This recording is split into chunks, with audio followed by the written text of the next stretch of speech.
Firman Tuhan katakan begini. Dan pergunakanlah waktu yang ada, karena sesungguhnya hari-hari ini adalah hari-hari yang jahat. Ya. Saudara, kenapa kita harus mempergunakan waktu yang ada?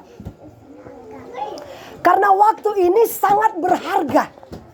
Dan waktu ini sangat berarti dalam hidup saudara dan saya. Dalam satu hari Tuhan memberikan kita 1 kali 24 jam. Kalau saja kita mempergunakan waktu yang ada, misalnya contoh 1 jam, 2 jam, 3 jam, dan seterusnya. Sekarang saya tanya, Ibu Ratna kira-kira 1 jam bisa menghasilkan uang gak? Bisa, ya. Apalagi kalau kita kerja sampai 10 jam. Iya toh? Berarti kan 1 jam itu sangat berarti. Iya toh?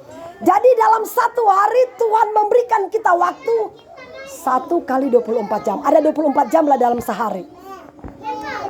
Saya nonton saudara di YouTube.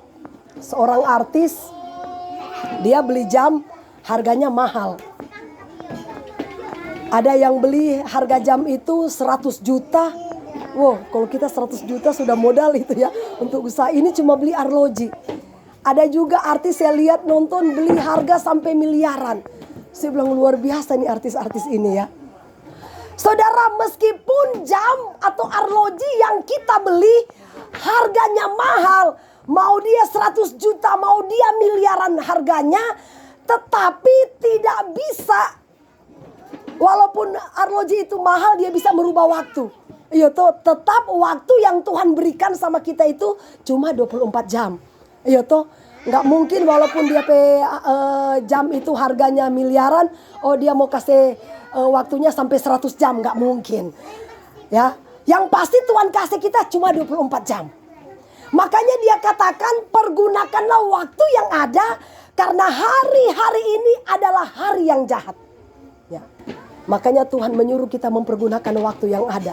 Saudara, ketika kita bangun di pagi hari, apakah kita bangun di pagi hari kita langsung bekerja, atau kita mencari hadirat Tuhan dulu? Ya. Yang pasti saudara, Alkitab katakan begini, taburkanlah benihmu pagi-pagi hari, dan jangan memberi istirahat kepada tanganmu sampai petang hari. Artinya sebelum kita melakukan aktivitas kita sepanjang hari, alangkah baiknya kita menaburkan benih ilahi, itulah firman Allah. Kita berdoa, membaca Alkitab, baru kita melakukan pekerjaan. Bahkan pengkhotbah katakan begini, kita tidak tahu apa yang akan terjadi sepanjang hari.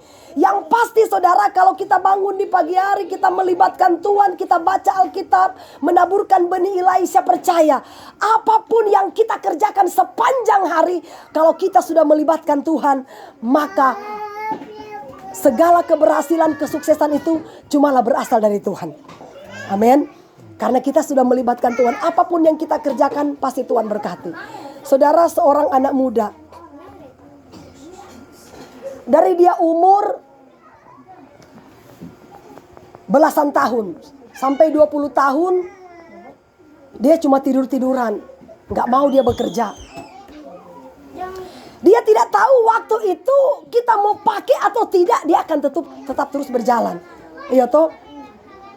Sampai dia umur 70 tahun, dia tidak punya apa-apa. Dia menyesal, sedangkan dia sudah tidak punya tenaga. Iya toh? Sudah tidak punya tenaga.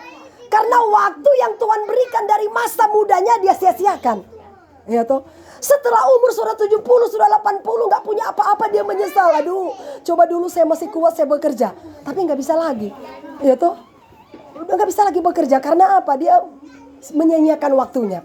Ya, saudara, tetapi kalau sampai detik ini Tuhan masih berikan kita kesehatan, mari kita pergunakan waktu yang ada.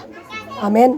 Kalau masih ada kesempatan kita bekerja 1 jam bisa menghasilkan uang, apalagi 2 jam, apalagi 10 jam. Itu luar biasa kalau kita mempergunakan waktu yang ada. Amin. Dan firman Tuhan ini saudara tidak pernah salah. Waktu kita mau pakai atau tidak, dia akan habis dan dia akan berjalan terus. Ya toh? Dan saya percaya kita semua yang bekerja di sini, yang tinggal di sini, orang-orang yang rajin. Karena pagi-pagi jam 3 kita sudah bangun masak, masteran. Iya toh, pasti kita semua rajin. Dan pasti saudara kita bisa menghasilkan uang. Dan sebentar uang akan kita dapat karena mau terima gaji. Amin. Puji Tuhan, Tuhan berkati.